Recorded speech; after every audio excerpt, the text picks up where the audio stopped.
Okay, today we're going to be looking at a brief overview of ancient Rome. You can find more information on this in sections 5.1, 5.2, and 5.5 in your textbook. And our focus questions for today: describe how the Roman Republic was structured and the reason for this, and to identify the various types of problems that led to the fall of Rome. So first, here's a modern-day map of Europe, and the area we're first going to be looking at is the Italian peninsula, which is actually pretty close to Greece, both of which lie on the very vast Mediterranean Sea. Here's a closer look at the Italian peninsula, and highlighted in very dark red is the city of Rome. And what we're going to see is that Rome essentially is going to first be a republic. And a republic is a form of government which literally translates to that which belongs to the people. In this type of government, people elect officials to represent their interests. And the Roman Republic is going to be founded in 509 BC after they drive out the Etruscans, who were another group of people on the Italian peninsula. And over the course of a few hundred years, and you can see it here highlighted by the key and the colors on the map, the Roman Republic is going to expand over the Italian peninsula. And probably the biggest expansion is going to occur under the after the Punic Wars between Rome and Carthage. Carthage, city down here, highlighted in blue, is the most powerful empire in the Western Mediterranean at the time. And over the course of a series of 3 wars, Rome and Carthage are going to go at it, mostly because Carthage, being the most powerful empire, is going to be threatened by the expanding Roman Republic. What ends up happening is after the Third War, Rome has destroyed the city of Carthage and become the most powerful state of the Western Mediterranean. So let's look a little more at the Roman Republic. The first 2 things we need to know are what is a patrician and what is a plebeian. Patricians are members of the land-holding upper class, the wealthy, the elite, whereas plebeians are almost kind of everybody else: farmers, merchants, artisans, traders. And what we're going to see here is what is known as the cursus honorum. Essentially, this is the order of public offices for politicians in the Roman Republic. Politicians don't advance based on popularity or influence or class. The idea of the cursus honorum is that politicians would advance based on merit and experience. So as you grew older, more experience, you would advance through the chain, starting at the bottom and advancing your way up. And one of the things you'll notice is originally most positions are only open to patricians, and over time plebeians become eligible for these positions. If you want to take a moment and pause the video to jot down any notes, please feel free to do so. So that's the structure of the Roman Republic governmental system, and the goal is to not allow an individual to become too powerful. So, from republic to empire. Well, what does that mean? Rome is going to be marred by a series of civil wars, basically infighting as people battle for control. And part of this is going to come down to 2 guys, Julius Caesar and Pompey, both very ambitious military generals, and they come to dominate Roman politics.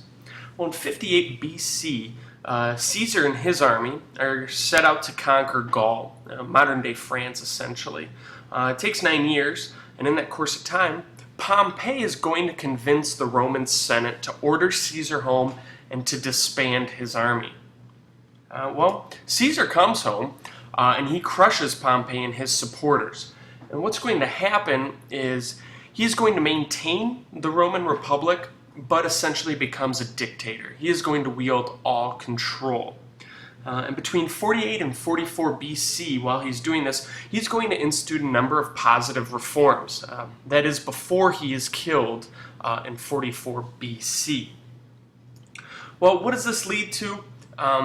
Well, in 27 BC, Octavian, shown here, is going to be given the title of Augustus by the Roman Senate. Augustus means the exalted one. They were very careful with using the term king, in this case. And under Augustus, the Roman Republic would officially pretty much end, and Rome officially becomes an empire, basically a place that's ruled by one person. So let's take a look at that empire. Definition of an empire: a group of states or territories controlled by one ruler. So looking at the map, you can see the extent of which the Roman Empire has grown.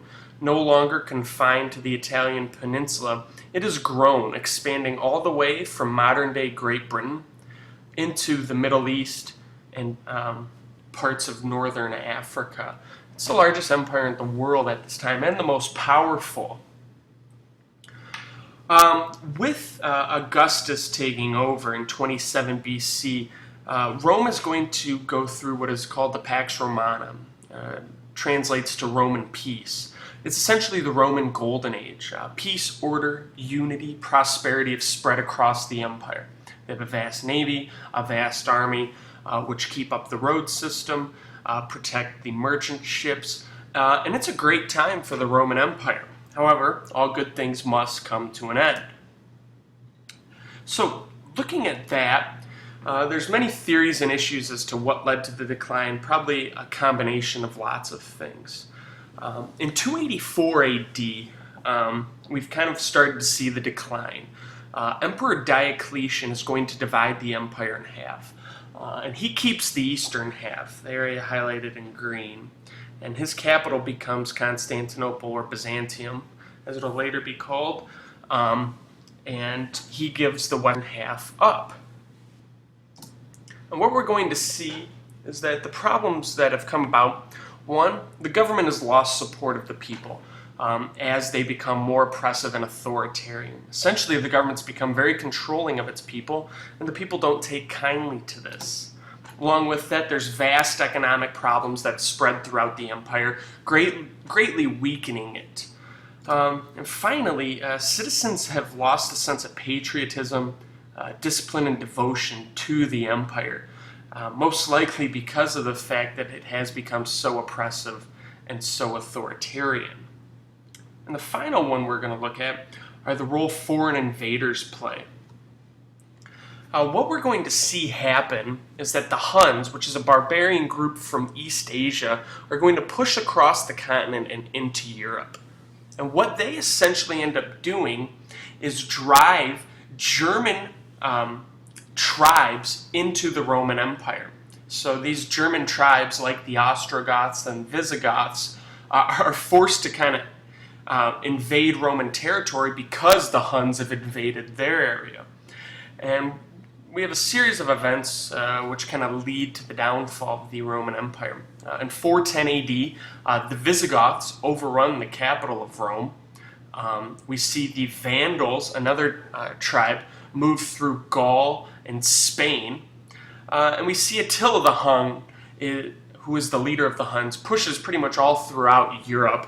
It's essentially a time of chaos and havoc.